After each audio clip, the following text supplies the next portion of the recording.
batidos, ¿no? Digo, esto de vivir en un país con tanta inflación mes a mes, que terminamos el año con 52, 53%, es como vivir un año completo de días de humedad al 60% y 35 grados de temperatura. Digo, ya estamos agobiados, pero a pesar del agobio seguimos funcionando. ¿Cómo los ves vos, Efraín? Sí, sobre todo, Matías, complicado porque si el dato de febrero, casi con un 5%, porque dio 4,7 a nivel nacional, pero para la provincia, agrupada en la región NOA, dio 4,9.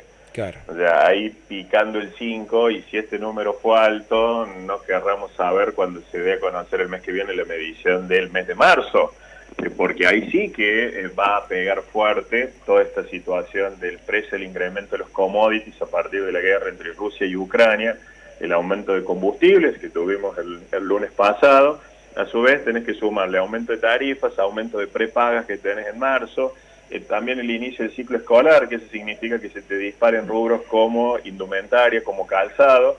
Entonces, si el dato de febrero fue alto, ni querramos pensar lo que va a pasar con el dato del próximo mes. Por eso es un panorama bastante complicado, y aguardaremos, bueno, lo que se está hablando de las noticias, de los anuncios que va a desarrollar el presidente el próximo viernes para combatir, y quizá lo que coincido con vos, este término un poco afortunado de una guerra contra la inflación, porque no es algo que vengamos a descubrir con el dato de ahora del mes de febrero, sino que esto ya viene de larga data. Ahora, Efraín, pero en lo que venimos acostumbrados de Argentina, ¿hace cuántos años venimos con inflación en Argentina? Hace por lo menos 30, 20 y pico de años. Digo, ¿cuán superadoras pueden ser estas medidas que se anuncien, que no sea tema de control de precios, que no sea tema de acuerdo de precio o fijación o congelación de tarifa? Digo, ¿hay algo más realmente para hacer? ¿Por dónde crees que puede pasar realmente una buena medida que en el largo plazo reduzca los impactos de la inflación y que logre que un día, que algún momento Argentina no tenga estas cifras estrambóticas anuales y mensuales de inflación? Si las medidas van por ese lado, indudablemente que vamos nuevamente a una situación de fracaso. Si vamos nuevamente a controles de precios, congelar, fijar precios máximos y demás, está visto que esto no genera una solución de fondo, porque vos simplemente lo que terminás atacando son las consecuencias del emergente y no estás yendo a las causas. ¿Cuáles pueden ser algunas medidas que sí es lo que está evaluando el gobierno, y que a decir sobre todo de los productores dio resultados? Este fideicomiso subsidiado para que, por ejemplo, en el caso de la harina, llegue a un menor valor, sobre todo a los panaderos, y de esa forma que el pan, los productos de panificación y todos los derivados no sufran los avatares del incremento que ha tenido el precio del trigo a nivel internacional. Pero ¿qué sucede? Para crear ese fideicomiso con fondos públicos, el Estado necesita dinero, algo que es escaso y justamente que no sobra. Entonces, ¿de dónde hay que sacar ese remanente? Bueno, ahí es donde entra en discusión esta posibilidad de las retenciones, ¿sí? Como hoy pagan el 35% el poroto de soja, pero el aceite y la harina de soja están en el 32%, por un decreto la idea es que todo se pague 35%, ¿sí? Y con ese remanente que se podría recaudar, se podría destinar a este fideicomiso para la harina, para el aceite, y evitar el encarecimiento por lo menos de una parte de los productos básicos de alimentos. Pero vuelvo a repetir, esto es sacar de un lado, poner en otro, esto te genera discordia con el campo. Tampoco podés generar más impuestos en una Argentina que la presión tributaria ya no da respiro. Entonces, seguimos haciendo parches, seguimos haciendo medidas para atemperar el dolor de cabeza, seguimos tomando analgésicos y no vamos sobre cuestiones de fondo. ¿Por qué? Porque cuestiones de fondo implicarían disminuir la emisión monetaria, bajar el nivel del gasto público.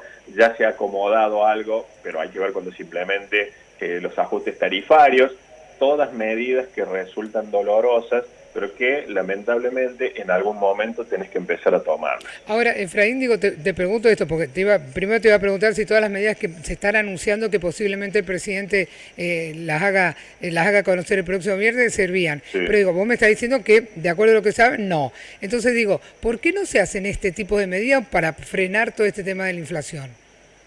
Porque justamente tomar medidas sobre las cuestiones de fondo de la inflación, de atacar las causas que le están generando, implica muchas veces pagar un costo político que el gobierno no está dispuesto a hacerlo. ¿Por qué? Porque son medidas que van en contra del humor popular. ¿Y qué salvedad tiene el 2022? Que no es un año electoral, pero obviamente que a ningún gobierno le gusta anunciar que va a producir un aumento de tarifas, aunque lo vayas escalonando. Ningún gobierno le resulta agradable que le aumente el precio del combustible y eso te encarezca toda la cadena de suministro por los costos de logística que vos tenés. A ningún gobierno le es agradable también reducir el gasto público, ¿sí?, en determinados tipos de ítems. Entonces, esas situaciones lo que van haciendo es que los problemas no se vayan solucionando, vas poniendo parches o situaciones parciales y en definitiva nunca la terminas solucionando.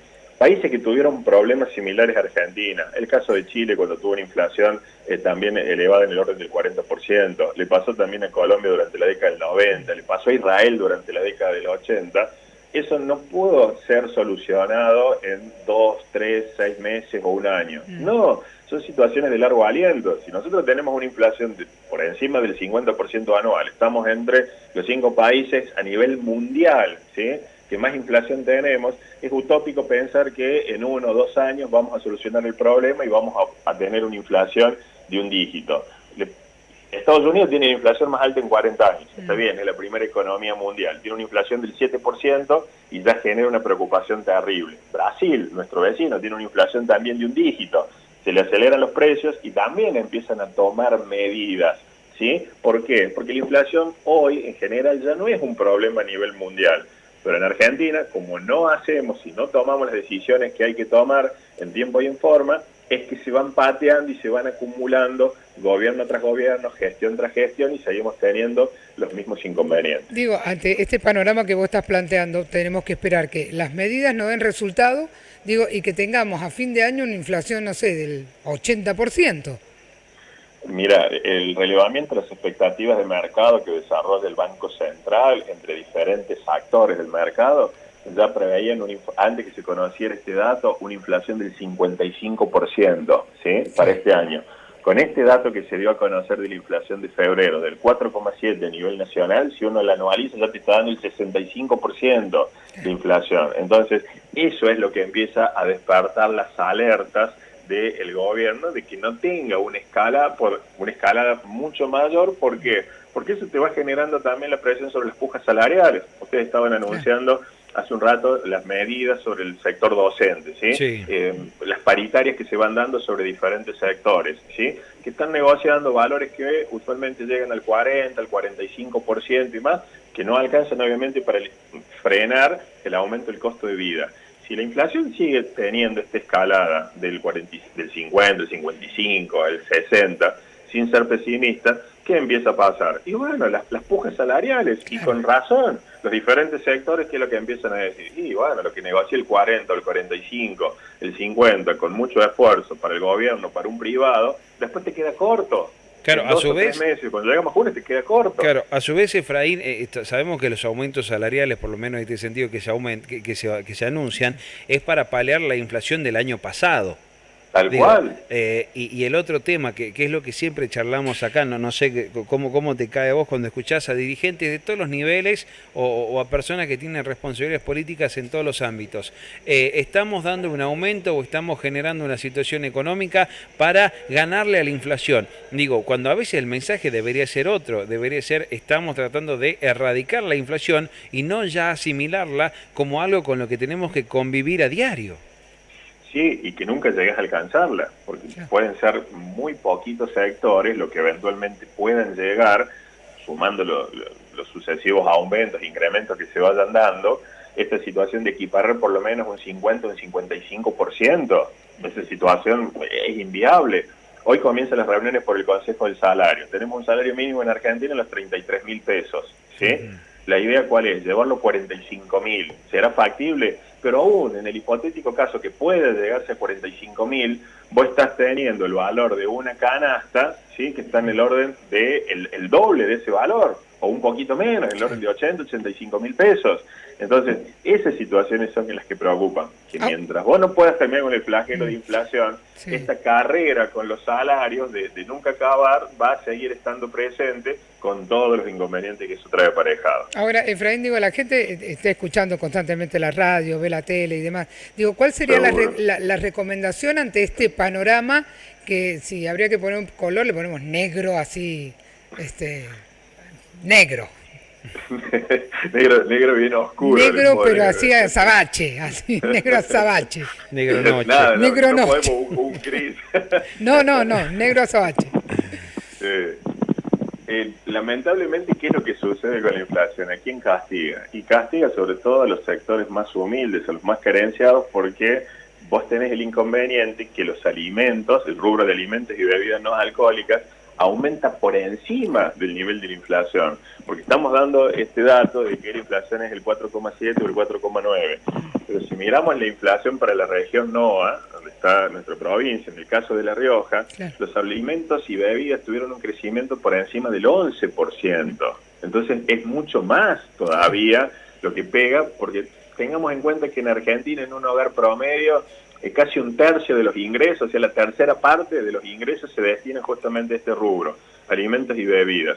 Y a contramano de lo que uno podría pensar, digo, bueno, pero con todo este conflicto, con el aumento de la harina, con el aumento que pasó del pan, de los lácteos, esos tienen que haber sido los rubros que más encarecieron. Y no, porque pasó que carnes, frutas y verduras son los que explican básicamente ese incremento que hemos tenido. Uno podría decir, otra vez de nuevo con la carne, pero si las frutas y verduras no tienen tanto valor agregado, ¿y ahora qué pasa? Cuestiones estacionales, que hay una sequía, el aumento del combustible, pero siempre te termina pegando en el bolsillo, y el que menos ingresos tiene es el que menos posibilidades de cobertura tiene contra la inflación, y decir, bueno, me queda un remanente, voy a desarrollar alguna pequeña colocación de carácter financiera, voy a tratar de adquirir algún bien durable para de esa manera tratar de cubrirme o protegerme lo que pueda. El común del trabajador, el que es un empleado estatal, el que es un emprendedor, el que tiene un pequeño comercio, prestador de servicios, no tiene forma de cubrirse, ¿sí?, ante esos incrementos persistentes, que vuelvo a repetir, no por ser pesimista, sino simplemente realista. Lo que ya aumentó va a seguir aumentando, porque el aumento del combustible que tuvimos el lunes pasado no es el último, seguramente se va a seguir incrementando. Vamos a tener el incremento de tarifas, la comida se va a seguir incrementando, indumentaria, calzado, los otros aspectos van a seguir sufriendo efectivamente lo mismo en los próximos meses, lamentablemente. Muy bien, y por último, Efraín, la situación entre Rusia y Ucrania, ¿puede seguir generando coletazos económicos?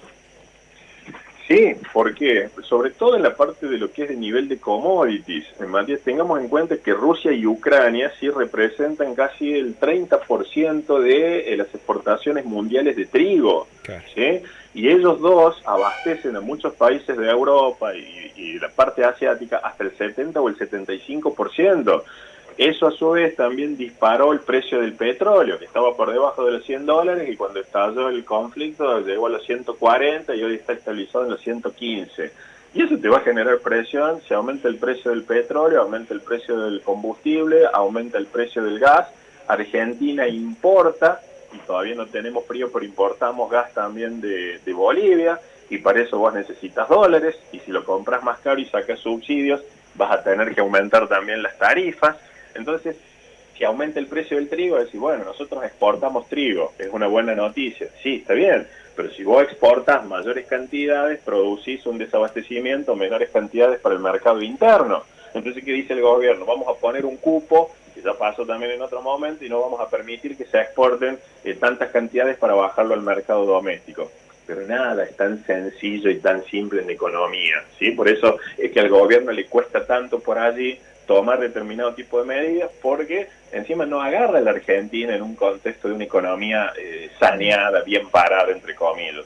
Con todas las complicaciones que tenemos de la pandemia, que pensamos que ya medianamente se iban superando y que podíamos normalizar ciertas conductas, y está este conflicto también entre Rusia y Ucrania. Efraín, una sola cosa, digo, no solamente al tema de la inflación, el tema del desabastecimiento también tenemos que estar atentos, digo, a que nos falte la harina, a que nos falte aceite, que es lo que ya estamos viendo en los supermercados, digo, también a eso nos vamos a tener que ir acostumbrando. Sí, con lo que ya pasó también en algunos otros momentos, que empezás con la restricción de una botella de aceite únicamente por persona, o determinado tipo de cantidad de paquetes de harina y demás, pero además que se te encarece un elemento tan básico en la alimentación de muchos hogares como es el pan o los derivados. Entonces, ¿qué dice el gobierno? Bueno, vamos a tratar de que el precio del pan, de fideos y demás no se incremente, vamos a establecer algún acuerdo o algún otro control. Pero está bien, pero eso funciona en las grandes superficies, y la gente que compra en el almacén, en el mini market, en el comercio de cercanía, nunca encuentra la posibilidad de que ese precio congelado o esté igual. O sea, cuando vamos al interior del interior, vemos que esos mecanismos no funcionan, pero no porque uno quiere que al gobierno le vaya mal. Nos va mal a todos tenemos que ir y comprar y consumir productos más caros. Lo que te das cuenta es que estas medidas son de difícil control. Una cosa es aplicarla y después cuando vamos a la práctica, que efectivamente te generen los resultados que uno espera. Efraín, muchas gracias por estos minutos. Como siempre, muy amable, querido. Como siempre, a ustedes, un placer. Muchas gracias por el contacto. Hasta luego, que tenga buen resto de jornada. Bueno, hasta allí la palabra del doctor en economía, Efraín Molina. Yo necesito una pausa. Que necesito recuperarme, chicos. 5 minutos de las 10 de la mañana en toda la República Argentina. Hagamos